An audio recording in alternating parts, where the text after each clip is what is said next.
In the fall of 1932, while America was collapsing under the weight of the Great Depression, a different kind of war was about to erupt in the streets of Harlem. It would not be announced by politicians, newspapers, or government officials, but by a single man standing face to face with one of the most feared gangsters in the country. His name was Bumpy Johnson, a 7-year-old Harlem enforcer turned power broker. And the man he challenged was Dutch Schultz, a Prohibition-era kingpin whose criminal empire stretched across New York and beyond. What happened next stunned even seasoned police officials. In broad daylight, surrounded by witnesses including off-duty officers, Johnson issued a 48-hour ultimatum that openly defied white organized crime's domination of Harlem. It was not a threat whispered in back alleys. It was a public declaration of war, and within hours, men began to die. This was not just a gang dispute over territory. It was a violent collision of race, money, power, and survival centered on a numbers racket worth $20 million a year at a time when most Americans could barely afford food. By the time the sun rose the next morning, New York City would realize it was watching the opening act of what many would later call the most dangerous gang war in its history. And as Harlem held its breath, one question hung over the city like a storm cloud.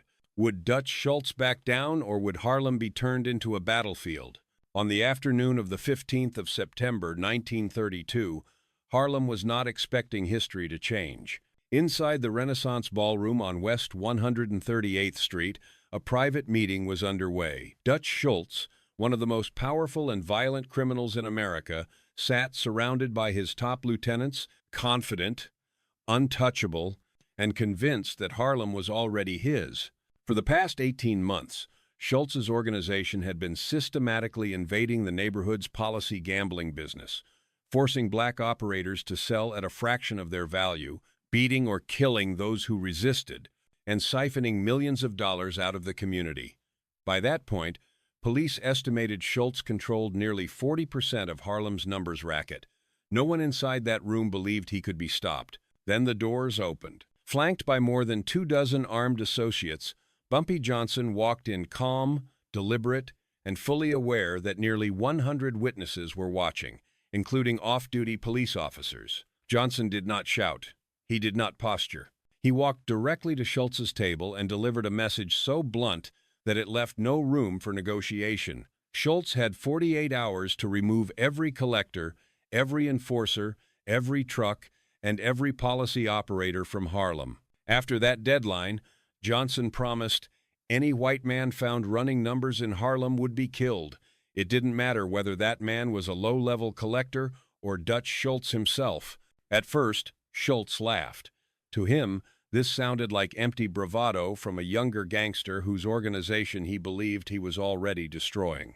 But the room went silent when Johnson reached into his jacket, removed a .45 caliber pistol, and placed it directly on the table in front of Schultz. The gesture was unmistakable. This was not theater. This was not a bluff. Johnson leaned in and made it personal, mocking Schultz's confidence, warning him to enjoy the laughter while it lasted, because in 48 hours, Harlem would answer with blood. Without waiting for a response, Johnson turned and walked out, his men following behind him. Those who witnessed the moment later said Schultz's expression had changed his confidence, shaken for the first time in years. Everyone in that room understood what they had just seen, a public challenge between two of New York's most dangerous criminals, issued openly, in daylight, and backed by preparation rather than impulse. There would be no peaceful resolution now. A line had been crossed, and violence was inevitable, and it would begin within hours. The violence began almost immediately, so fast that police would later conclude it had been planned long before the ultimatum was ever spoken. Less than 75 minutes after Bumpy Johnson walked out of the Renaissance Ballroom, the first of Dutch Schultz's men was dead. At 3:45 p.m., Leo the Lip Lindemann, a 4-year-old Schultz enforcer notorious for terrorizing Harlem policy operators into selling their businesses, was shot down outside a speakeasy on Lenox Avenue. Witnesses reported that 3 black gunmen approached him as he reached his car. One called his name. When Lindemann turned around, he was cut down at close range by automatic gunfire, likely Thompson submachine guns. The attackers escaped in a black Packard, later found burned in the Bronx, deliberately destroyed to erase evidence. The message was unmistakable. Johnson's deadline was already being enforced. Less than 2 hours later, at 5:20 p.m., the second strike came. Vincent Clutch, Mel and James Red Sullivan, collectors responsible for gathering daily betting slips and cash for Schultz's Harlem operation, were ambushed on West 145th Street. Sitting inside their vehicle counting the day's money, they never saw it coming.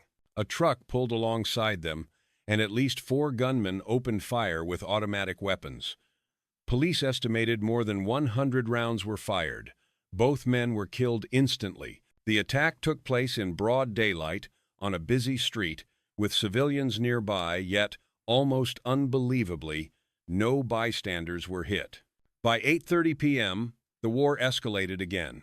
Michael "Mickey" Russo, 28, who operated one of Schultz's policy banks, where bets were recorded and payouts calculated, was killed when a bomb exploded beneath his car in the Bronx. Investigators believed the device had been placed earlier and detonated remotely as Russo approached his vehicle. The blast shattered windows across the street and gouged a crater into the pavement. This was no longer just gunplay. It was organized, coordinated warfare. The night was not over. At 11:45 p.m., gunmen stormed a restaurant in East Harlem where Anthony "Little Tony" Benedetto and Joseph "Joey Numbers" Catalano, mid-level managers in Schultz's operation, were eating a late dinner. Witnesses said 5 attackers walked straight to their table and opened fire without warning. Both men were killed on the spot. A waiter who tried to intervene was wounded. Panic swept through the restaurant as diners fled for their lives. Finally, at 2:15 a.m., the most audacious strike of all unfolded. Harold "Bunny" Weinstein, one of Schultz's top lieutenants coordinating the Harlem takeover, was inside his fortified apartment on the Upper West Side. According to police, 15 to 20 armed men assaulted the building using explosives to breach the door before killing Weinstein and 2 bodyguards inside. By sunrise, 6 of Schultz's men were dead, all within less than 12 hours of Johnson's ultimatum. For the New York Police Department, the conclusion was chillingly clear. This was not retaliation. This was execution. A military-style campaign launched with precision, speed, and overwhelming force. Harlem awoke that morning knowing the truth. Bumpy Johnson had not issued a warning. He had issued a countdown. To understand how Bumpy Johnson could launch such a devastating strike against one of New York's most powerful gangsters, you first have to understand who he was and how he rose. Johnson was not born into power. He was born in 1,905 inches, Charleston, South Carolina, into a world defined by segregation, limited opportunity, and constant humiliation for black families. In 1919, at just 14 years old, he moved north with his family to Harlem, part of the Great Migration that carried hundreds of thousands of black Americans out of the Jim Crow South in search of something better. What they found instead was overcrowding, poverty, and a neighborhood where survival often depended on strength rather than hope. Johnson gravitated quickly to the streets, but unlike many young men around him, he was not reckless. He was observant, patient, and calculating. His entry into Harlem's underworld came through Stephanie Street Claire, known as Madame Queen, the woman who built Harlem's policy gambling industry into a multi-million-dollar operation. Johnson began as a runner, but he was never satisfied with simply collecting bets. He studied the numbers business, learned its mathematics, its logistics, and most importantly, its vulnerabilities. By the mid-1920s, he had become Street, Claire's most trusted enforcer and protector. Between 1,925 and 1,928, Johnson developed a reputation that spread quickly through Harlem. He was intelligent, fiercely loyal, and brutally effective.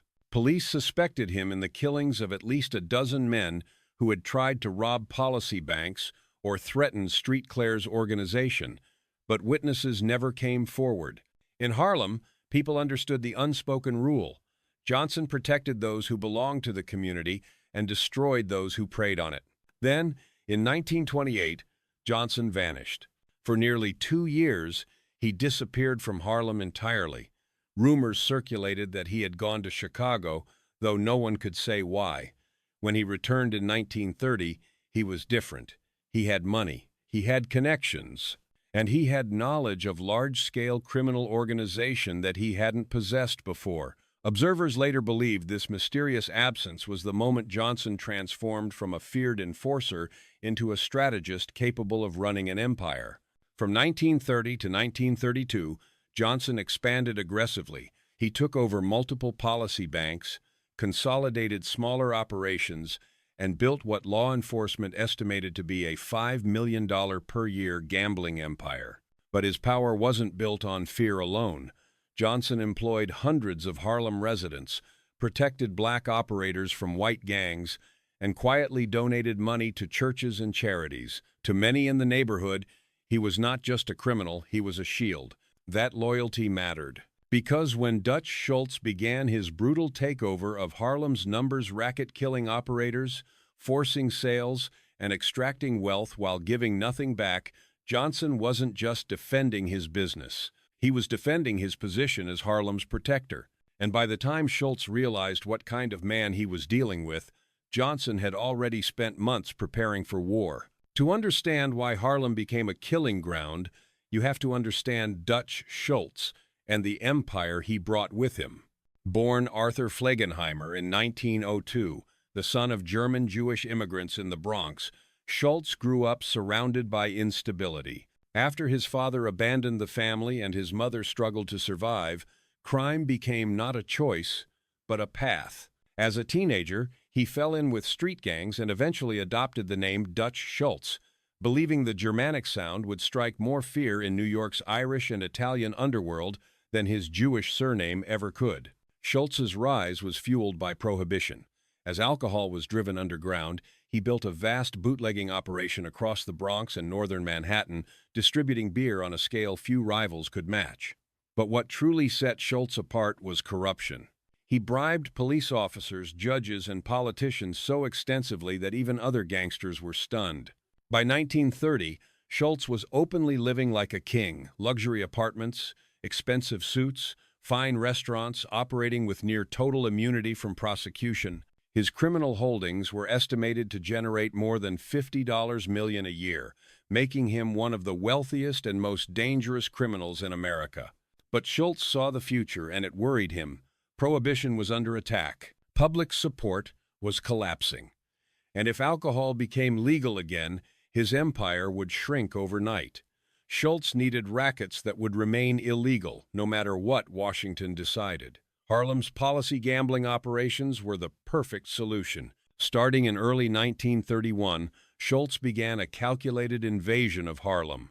His tactics combined business strategy with raw terror. Enforcers approached black policy operators and offered to buy their businesses for 10 to 20% of their real value. Those who refused were beaten, had their policy banks firebombed, or watched family members threatened. Operators who continued to resist were killed, shot in the street, bombed in their homes, assassinated in public as warnings to everyone else. Police later estimated that at least 30 black policy operators were murdered during Schultz's 18-month campaign to seize Harlem's numbers racket. And violence wasn't his only weapon. Schultz used his deep pockets to wage economic warfare, temporarily paying higher winnings and operating at a loss to bankrupt smaller operators who couldn't compete. By September 1932, his strategy appeared to be working. Schultz controlled nearly 40% of Harlem's policy business, had pushed Stephanie Street Claire into semi-retirement, and believed Harlem was only weeks away from complete domination. What Schultz failed to understand was Harlem itself. He saw numbers on a ledger, profits to be extracted. He didn't see the thousands of residents who depended on the policy system for survival, or the resentment building against white gangs draining wealth while spilling black blood. Most of all, He failed to recognize that Bumpy Johnson had spent months preparing for this exact moment. By the time Schultz laughed at Johnson's ultimatum, his empire was already under attack. And the man who believed himself untouchable was about to learn that Harlem had limits, and those limits had just been crossed. By the morning of the 16th of September, 1932, Harlem no longer felt like a neighborhood, it felt like a city under siege. Word of the killings spread faster than the newspapers could print them. Store owners pulled down metal gates early. Families kept children indoors. The streets emptied as fear settled in. Everyone knew the truth. Bumpy Johnson's ultimatum was still ticking, and the worst violence had likely not yet begun. Inside police headquarters, panic replaced routine. New York City Police Commissioner Edward P. Maloney called an emergency press conference, declaring the situation the most dangerous gang war in the city's history. More than 500 additional officers were rushed into Harlem. Checkpoints were established. Orders were issued to arrest anyone regardless of race caught carrying weapons or suspected of gang activity. Publicly, the message was zero tolerance. Privately, many officers doubted it would matter. Because everyone understood what the commissioner would not say out loud, both sides had police on their payrolls. Sources inside the department admitted that corruption ran deep, delaying responses and blunting enforcement. In past gang wars, law enforcement had struggled to intervene. This one, unfolding at such speed and scale, threatened to spiral completely out of control. On the streets, something else was happening, something just as dangerous. Harlem's black community was not condemning Johnson.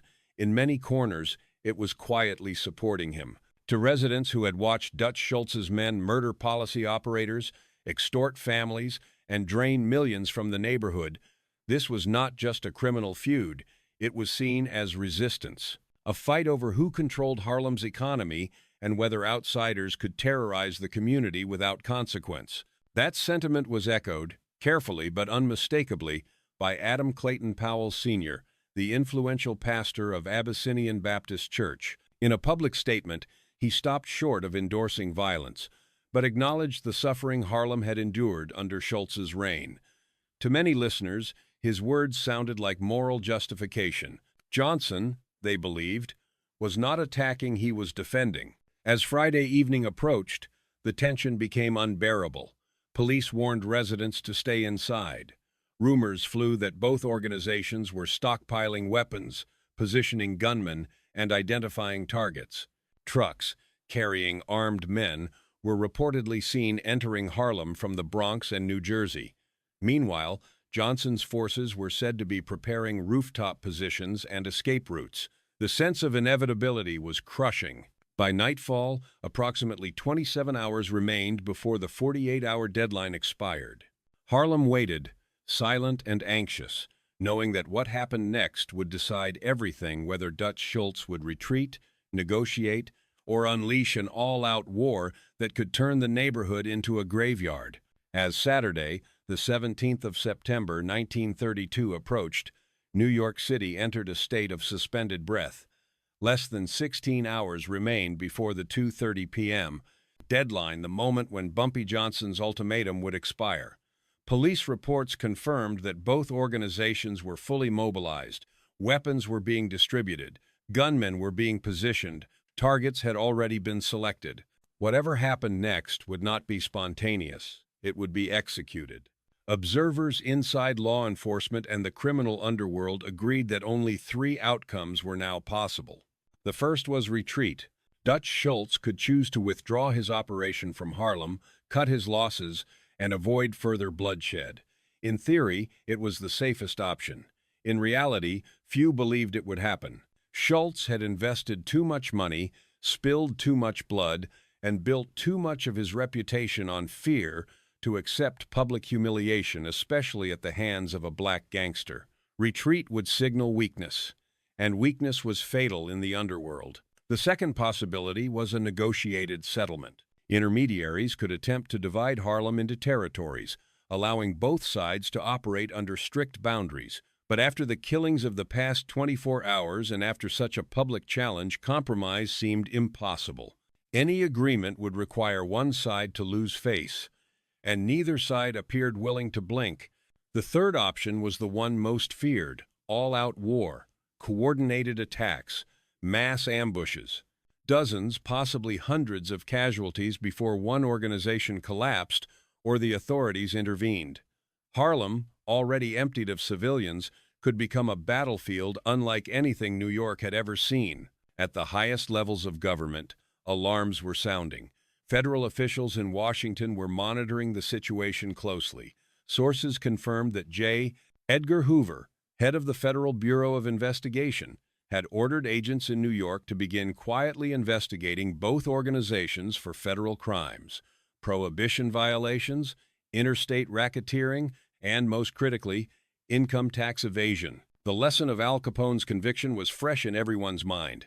When gangsters couldn't be jailed for murder, they could still be brought down by taxes. Treasury agents were reportedly examining financial records, looking for weaknesses that could justify federal prosecution. The possibility of federal intervention added a new layer of danger. If the war didn't end on the streets, it might end in courtrooms and prison cells. But none of that changed the immediate reality. As night fell on Friday, Harlem remained silent. Armed men waited in shadows. Police checkpoints stood tense and alert. And somewhere in the city, both sides were watching the clock, knowing that when 2:30 p.m. arrived, history would be forced to choose. When the 48-hour deadline finally arrived, it was no longer just a standoff between two gangsters. It was a verdict on power, pride, and the limits of violence in a city already breaking under the weight of the Great Depression. Bumpy Johnson had done what no one thought possible. He forced New York to watch, in real time, as Harlem refused to be quietly taken. And Dutch Schultz, a man accustomed to fear and submission, was confronted with a reality he had never faced before: resistance that would not back down. The deaths, the panic, the police mobilization, and the looming shadow of federal intervention all pointed to the same truth. This was more than a gang war. It was a collision between an empire built on extraction and a community pushed to its breaking point. Harlem's numbers racket worth millions while America starved had become the fault line where race, money, and survival met head-on. History would move on. Alliances would shift. Federal prosecutors would eventually close in. But the moment itself, the ultimatum, the first killings, the city holding its breath, left a permanent mark. It exposed the failure of prohibition, the reach of corruption, and the dangerous illusion that power could be taken without consequence. As the clock struck 2:30 p.m., one question echoed through New York. Did intimidation finally meet its limit, or had the city just witnessed the opening chapter of something even darker? That answer, like so many in Harlem's past, would be written not in words but in blood, silence, and memory.